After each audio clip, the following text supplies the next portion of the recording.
आज आम्ही खंडेराया दर्शनासाठी जेजुरीला आलो. जेजुरीला आलो असताना खंडेराया इथे का आले त्याबद्दल आम्हाला माहिती पाहिजे होती. त्यासाठी बरोबर एक लहान मुलगा की ज्याने आम्हाला खंडेरायाची चांगली माहिती दिली, त्याचं नाव वेदांत आहे आणि तो इथे शाळा शिकतोय, 7वीला आहे आणि शाळा शिकून सुद्धा हे घरच्यासाठी शाळा येऊन मदत करत आहे. तर त्याच्या तोंडून ऐका खंडेराया इथे कसे आले बघ.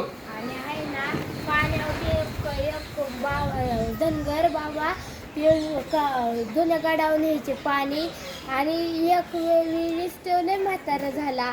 मग काय झालं ते म्हणलं देवा तो आता मला काय चाला येई नाही, तू आता माझ्या बरोबर चल. देव म्हणला हा येतो चल, तू मागं वळून बघतील तिथंच मी प्रसन्न होईल, प्रकट होईल. म्हणजे जिथे मागे वळून देव बघणार, धनगर बघणार तिथे देव थांबणार असं म्हणलं. अच्छा.